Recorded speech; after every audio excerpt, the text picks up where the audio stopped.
నిరుద్యోగులకు ఉద్యోగాలు కల్పిస్తామని కూటమి ప్రభుత్వం హామీ ఇచ్చింది ఎన్నికల ముందు. దాన్ని దృష్టిలో పెట్టుకుని జాబ్ మేళాలు నిర్వహిస్తున్నాం. రాష్ట్ర వ్యాప్తంగా 175 నియోజకవర్గాల్లో కూడా ఈ జాబ్ మేళాలు ప్రభుత్వమే నిర్వహిస్తూ ఉంది. ఎవరెవరికైతే ఉద్యోగాలు కావాలనో నిరుద్యోగుల్ని ఒక ప్లాట్ఫామ్ మీదకి తీసుకొచ్చి, అలాగే ఎవరెవరికైతే ఎంప్లాయీస్ కావాలనో ఉద్యోగస్తులు కావాలనో ఆ కంపెనీలన్నింటినీ కూడా తీసుకుని మనము జాబ్ మేళాలు నిర్వహిస్తున్నాం. అదే ఆ సందర్భంలో ఆదోనిలో కూడా ఈ నెల 19వ తారీఖున జాబ్ మేళా ఆర్ట్స్ కాలేజీలో నిర్వహిస్తారు. దీనికి ఇప్పటికే 13 కంపెనీలు మేము వచ్చి ఉద్యోగుల్ని అక్కడే రిక్రూట్మెంట్ చేసుకుంటాం, అక్కడే తీసుకుంటాము అని చెబుతా ఉన్నాయి.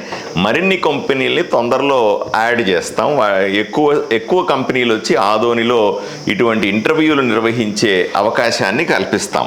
నేను నిరుద్యోగులకందరికీ ప్రజలందరికీ చెప్తా ఉన్నాను, ఈ naipunyam.ap.government.in అనే ఒక వెబ్సైట్ ఉంది. అలాగే ఇక్కడ ఒక క్యూఆర్ కోడ్ కూడా ఉంది. ఈ క్యూఆర్ కోడ్ని స్కాన్ చేస్తే ఆటోమేటిక్గా మీరు దాంట్లో అప్లై చేసుకునే అవకాశం దొరుకుతుంది. ఇది సోషల్ మీడియాలో, నా సోషల్ మీడియాలో ఉంది. అలాగే విస్తృతంగా మీడియాలకు సంబంధించిన సోషల్ మీడియాల్లో కూడా మేము ప్రచురిస్తాం.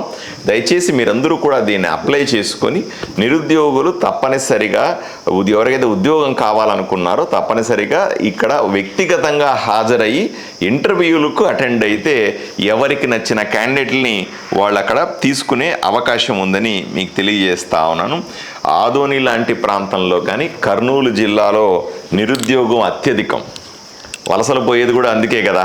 చదువుకున్నవాడు కూడా ఎక్కడో పోయి పత్తి చేనులో పోయి పత్తి తీస్తూ ఉంటాడు. ఉద్యోగం రావాలనే కోరిక ఉంటుంది. ఆదోనిలో ఫ్యాక్టరీలు వచ్చే వరకు, ఆదోని అభివృద్ధి చెంది అందరూ వచ్చి ఇక్కడ పెట్టుబడులు పెడితేనే కదా ఉద్యోగాలు వచ్చేవి. దానికి కొంత సమయం పడుతుంది. అంతవరకు కూడా ఎక్కడెక్కడైతే కంపెనీలు ఉన్నాయో రాష్ట్ర వ్యాప్తంగా, దేశవ్యాప్తంగా అక్కడక్కడ కంపెనీలు తీసుకొని వచ్చి ఇక్కడ ఉద్యోగాలు ఇప్పించే కార్యక్రమాన్ని మొదలుపెట్టాం.